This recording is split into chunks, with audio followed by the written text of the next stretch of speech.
Is Joe Burrow on a golf cart the new cheat code for Mario Kart? What's happening in the league right now besides horribly inconsistent punishments? Will we have a special guest appear to make this show infinitely more interesting? Dr. Hoji the Electric Smoji and Daddy-O Mustache MacDuke are currently in Taiwanese airspace, so the brains behind our operation, John Sheeran and I, are together for our own Back Together Tuesday. You found 1 week of civility right here on the #1 Bengals podcast. Oh yeah, these are the shows I live for. I've been doing these for 6 years, and very rarely do we get to do this without the tyrant, the Daddy-O, and the free-spirited Hoji, but it's just us. It is John Sheeran and Bridget Jenkers. No mispronunciations of our names because we're not like that, but you're watching the #1 Bengals podcast. Bridget, how's it going? It's good. I'm happy to be back. They sent me over to Europe. Daddy-O did on a little, chase to get me away. Who knows what the heck he was doing the last couple weeks. So I'm back, and clearly he's now in hiding. But how have you been? I saw you were at training camp today. Yeah, clearly, his attempt didn't work, but, we'll reconvene in a week. But training camp was nice. Been a while for me, due to COVID in the last couple of years, not allowing fans to watch the practices. So first time I've seen, a Zach Taylor practice since 2019, but still haven't seen Joe Burrow yet, and for obvious reasons. Didn't even see him on the cart today, but we'll get into that. But we want to remind everyone where you guys can get this show. You can watch this on YouTube, wherever you get your podcast, on Spotify, iTunes, Google Play, Stitcher, all those sorts of apps and whatnot. And also tell your friends to watch us on Brinks.tv. Courtney should probably have a new podcast coming out soon this week. I don't know the details. Daddy-O did not give them to me. He said something about chips. I don't know if it was the tortilla or the ones that are in some type of vaccines, but you can find that out only on Brinks.tv. Bridget, what's up? Well, I was going to say, yeah, you can't see Joe Burrow at practice, but it seems like now the best chance you have to see him in Cincinnati is if you're a surgeon. Is that right? I feel like... Man. I hope that's not the trend. I was literally... I was reporting on the site for a couple days without our boss there, and, all sorts of news is coming out about the Bengals, and there was an hour window where nothing was happening, right? So I'd take this opportunity to go to Kroger to get some groceries, and I'm walking out, and I open up my phone, and what do I see but Joe Burrow is having surgery, and I almost dropped my phone, with all my groceries in it, and then I read the next 4 words or whatever it says, for his appendix. I'm like, oh, this is pretty normal. My roommate had an emergency appendectomy in college when he had no idea what was going on with his stomach, so this is pretty normal. He got out of the hospital in a couple of days. With Burrow, I don't know. It's first he has to deal with COVID, right? He has to deal with that type of off season where it's all virtual and he can't really see his teammates until the month before the season. Last year he was recovering from reconstructive knee surgery and everything that went with that. He didn't feel himself until probably November of the regular season, and he was dealing with all sorts of pressure going into the regular season. And now, as training camp is about to begin, his appendix burst. And he's been seen on the sidelines, I think, for the first time yesterday on the golf cart. He was racing around. Mike Brown out there on the sidelines. Brown has a little bit of experience on him. He's been using that golf cart for 30 years now. So Burrow had to get used to it. He tried the scooter. I don't know if you saw this, Bridget, but he tried it at first. That's pretty normal too, but then he kind of opted to the cart because I think he's got some seniority with him. I heard about the scooter, but I didn't actually see it. Was it one of the scooters that some of our elders use at Disney World or the grocery store? Or I think this one had a little bit more dignity to it. Okay. It was kind of pimped out a little bit. I think that, coaches have used it in the past when they've had surgeries. They had a linebackers coach a couple of years ago. I think the last time I was at training camp, the linebackers coach had like surgery on his leg, and he was getting around with the scooter because he just had to prop his leg up on the back. But yeah, like I feel if you don't want to be walking around, and there's not anything wrong with like your legs, like you can physically walk, but you don't want to have to, you know, walk. Actually, I guess the cart is better, and like the scooter just wasn't really feeling for him. But you know, having him on the sidelines, I guess, just around the teammates, at least in public for the first time, pretty good for morale. It wasn't the first time, I guess, he was back in the stadium since his procedure. I think he was there Friday, but it was the first time that people kind of saw him. But we kind of know Burrow. Like, he doesn't love to, you know, speak when he doesn't have to, and he wasn't really there to take comments on how he was feeling. But we could just kind of see that, yeah, he was still kind of reeling from, I guess, the aftermath of the surgery, which again is minor in the grand scheme of things, but it is going to take him a little bit of time for him to feel 100%. Well, first off, I don't even know if there's a way. I wish I could put up my Twitter handle. I need someone to tweet me pictures of this scooter because I want to see it. But, John, I'm curious, do you think he's going to practice at all before the preseason starts? Or do you think he's going to play in the preseason? I guess that's an and. There's no or there. Yeah, like, I don't think he's going to play the first preseason game at the bare minimum. I think he might return to practice next week, and that's still, like, kind of an if. So the first preseason game is in 2 Fridays from now. It's August 12th. And I don't see him going out on the field at all in pads if he doesn't have, at the bare minimum, a week of practice under his belt, and that would have to begin Thursday or Friday of this week. So I'm not foreseeing him play the first preseason game for sure. I think in the days leading up to that game, we could see his return to practice, but the first preseason game, no. What comes after that, I have no idea. We've been down this road before. He missed 99% of the preseason last year. He was on the field for 3 snaps, and he didn't even throw the ball, or maybe he threw the ball like 2 feet or 2 inches or something like that. So this is not unfamiliar territory, but I would imagine by the time that third preseason game comes around, he would have had at least 2 weeks of solid practice under his belt. Maybe they want to get him in for a drive before he actually goes out and does it for real. So, because we don't have to follow the rules, because we don't have a tyrant here, I have 2 questions before we move to the next topic. First, we just have to know, can Burrow beat Mike Brown in a golf cart race? Oh, who's 100%. winning that? No, you know, I was on Burrow's side initially, but again, Brown has been using that for 30 years now. Like, he knows the ins and outs. He knows, like, the secret turbo button that's under the steering wheel. Like, Burrow's very new to this. He just wasn't introduced to it yesterday. There's no chance that a seasoned vet in Mike Brown is losing to a 2-lap or a 4-lap race with Burrow in the cart. I would like to see the track, though. I don't know if it goes, like, in like a figure 8 style around the practice field, so maybe it just goes around the stadium, but I would definitely say that Mike wins that race 100%. In my head, it's like a country club community. I feel like that's where, like, the golf carts are, like, the official vehicle of, and I agree. Mike Brown has that all. We gotta remember, this is not like your classic golf cart where you, like, that the members use. This is like the golf cart that the maintenance workers use to, like, that's change true. the holes, you know, like you can fit some equipment back there. The all-terrain golf cart. Yeah.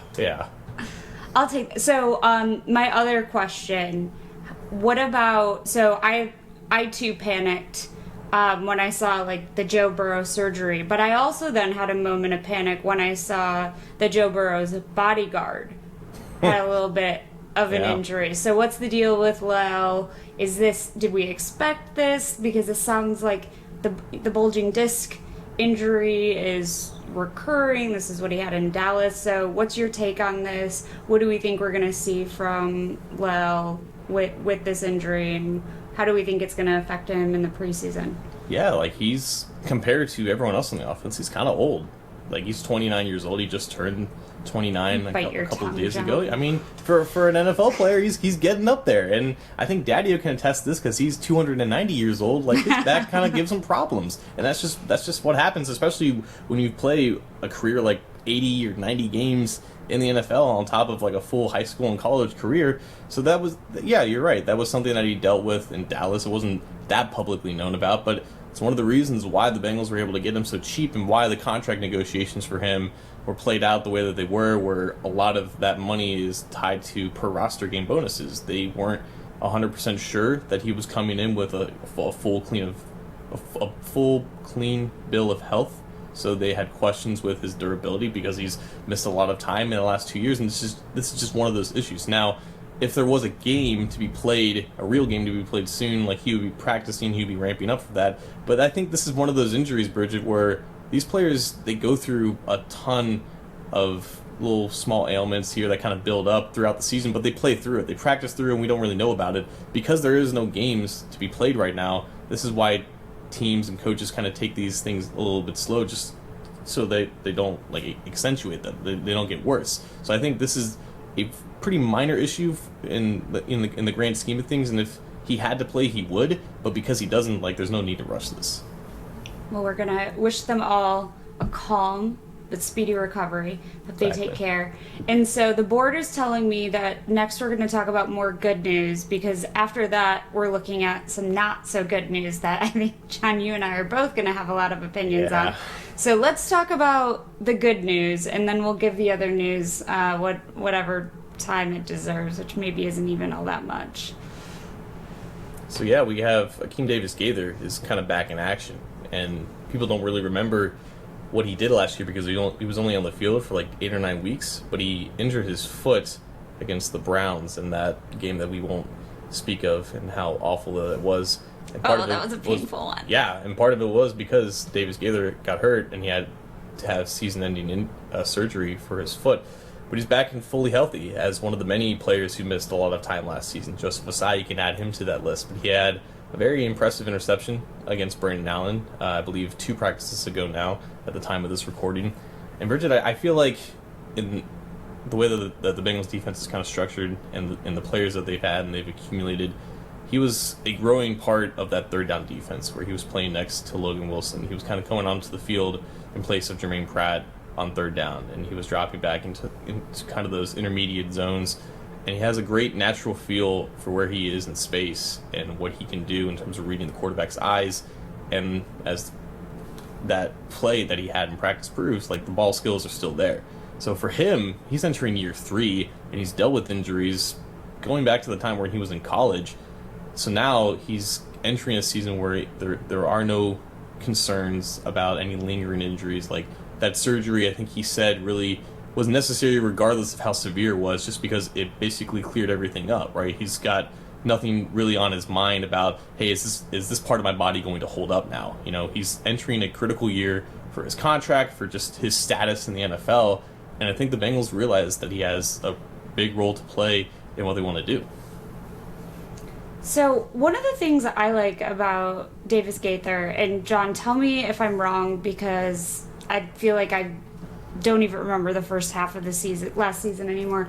He seems like just a cool customer. Like, his play style, and he just, like, he's calm, cool, collected. It's a little understated. Like, he makes big plays, but I don't see him out there, like, I don't know, he's not, like, commanding a ton of attention. He's just steady. Mm-hmm. So, like, what kind of a playmaker do you think he'll be? Is he going to be like our big playmaker? Do you think he's going to be our consistent playmaker? Do you think he's going to be a mix of both? Yeah, you got to remember, like, he's the son of a coach, so I feel like that attitude and mentality that he has about not really, like, doing too much, kind of just doing what he's asked to do and kind of play within his limits. I feel like that's kind of ingrained in his play style because of how he was raised by his dad, who coached him for most of his life, I believe, or maybe all the way up until college. So I feel like that play style makes a lot of sense for him. And just, I feel like there's a lot of untapped potential with him, too, because in college he was not a traditional linebacker. He kind of played on top of, like, the defensive line on the edge, and then he would drop back, or then he would blitz. He didn't just utilize, traditional run fits, or he didn't do the traditional roles of what, like, a classic Bengals linebacker usually does. He's kind of that new age defender. He's a little bit more lean in his build. He's able to play in space more, but as time goes on in the NFL, you naturally gain a little bit more muscle mass, so you're able to take on contact a little bit more. And also, in terms of just making plays, like, he is a critical part of why they have success against the Ravens, and specifically Lamar Jackson. He's on the field for most of the time when they play the Ravens, when they go into those 3 linebacker sets, because he has the athleticism to get out to the edge and force Lamar Jackson to kind of cut back to the other 10 defenders that the Bengals have to stop him. So his athleticism and his ability to get out in space is critical of defending Lamar, and that's 2 very important games that the Bengals will always have to play when Lamar Jackson eventually gets extended. So that's good news that he's back. The defense just feels like it's shaping up really, really nicely. That's been one of my favorite things to watch from camp, is just all of the things we're seeing. Yeah, there's no like turnover necessarily. Like all of those guys are back, and especially the guys who again missed a lot of time last year. And injuries will always happen, right? There will be injuries this year for the defense that they have to overcome. But the fact that they were able to retain basically every important member aside from Larry Ogunjobi and then build off of that strength in terms of starters behind them, now that they have depth, I feel like it's only grown in terms of, like, there's no real weak point, I guess, if you want to say that.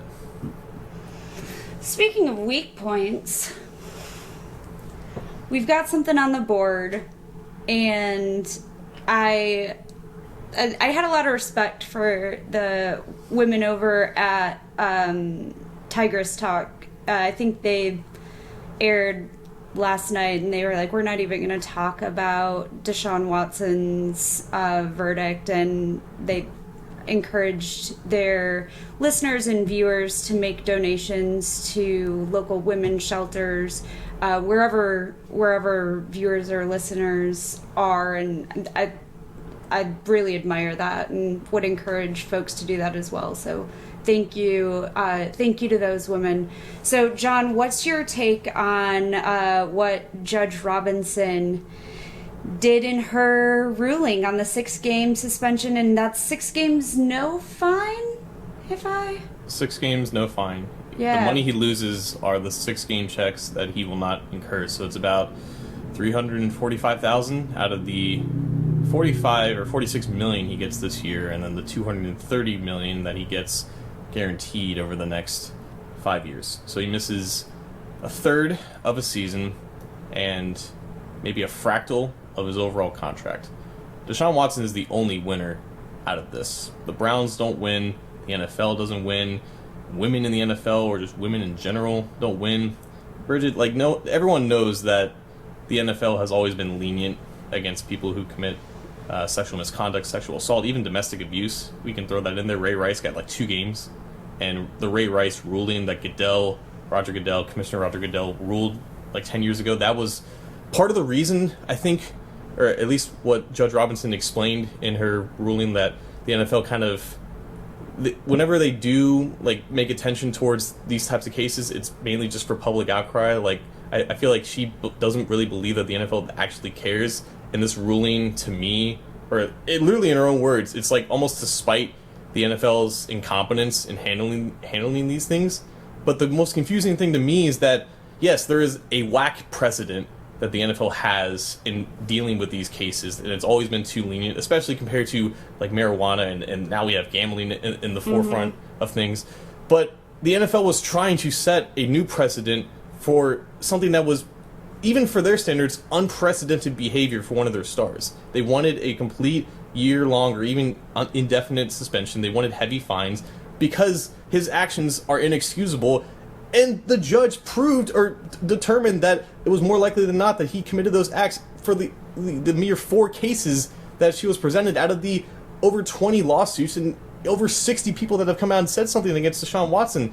And I don't understand, she's there as an independent arbiter to rule something regardless of the precedent that the NFL set, but she decided to use the NFL's terrible precedent to hand out a 6-game suspension because no one has ever been suspended longer than 6 games for some type of sexual assault or sexual misconduct case. This was the time to establish a new precedent under the new system that the NFL and the NFL Players Association agreed upon 2 years ago with the CBA.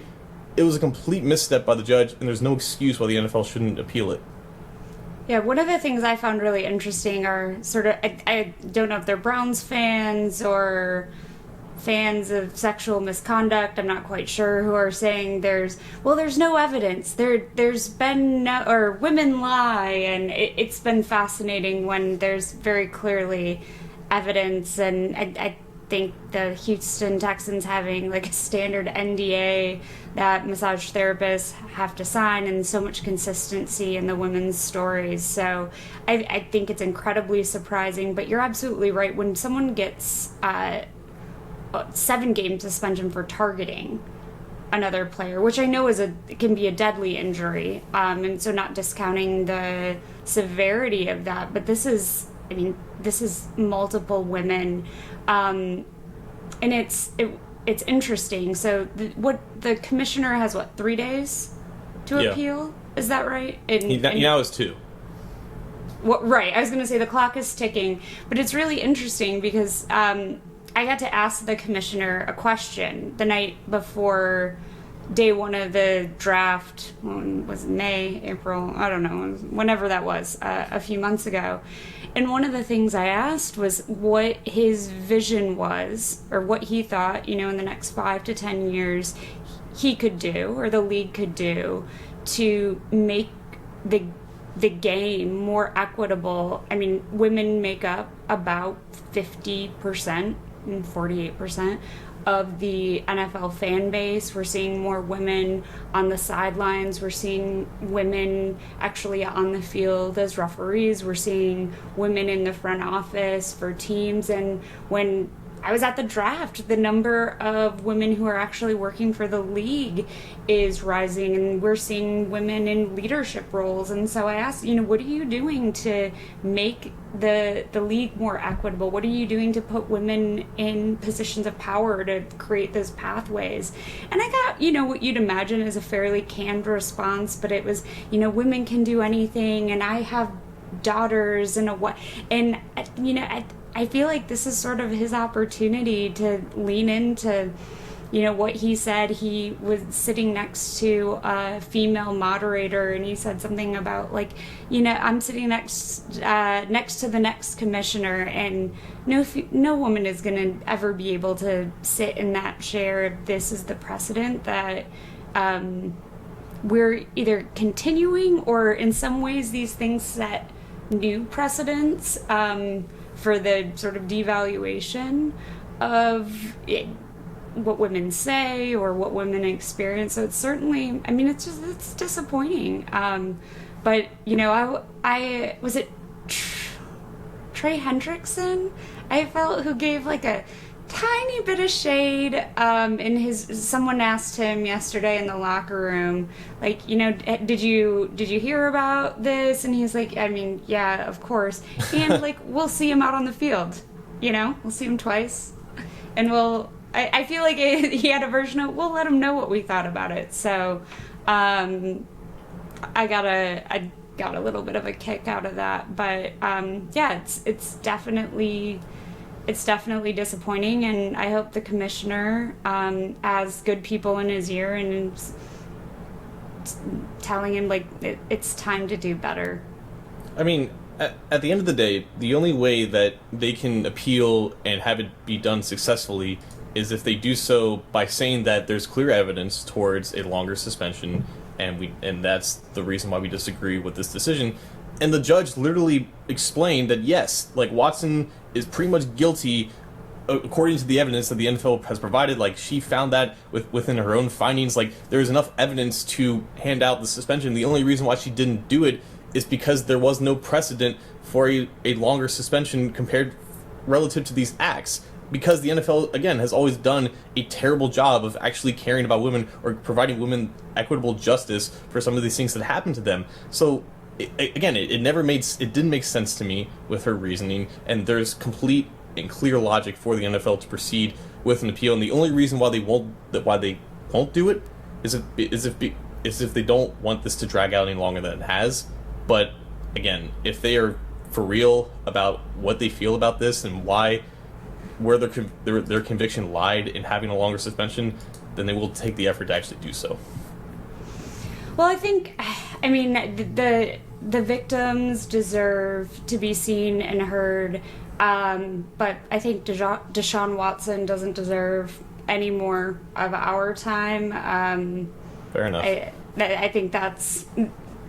I think everybody knows our takes, John. We've been, I think, talking about it since, I don't know, May, spring, I don't know, for a very long time.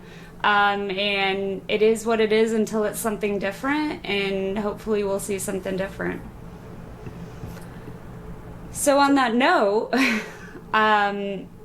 we are back together again, John and I, the sanest people on the show. But the Houday Nation was also back together for Back Together Sunday or Saturday. Oh, sorry. I was flying home on Saturday and actually got back to Cincinnati on Sunday. But for Back Together Saturday, and I missed the event, and I was so sad because, John, like you said, your first time back last year, the Back Together Saturday event was my first time being back in the stadium after the pandemic, or in the midst of the pandemic, I guess we should say, safely back. I know we're still in the midst of the pandemic right now.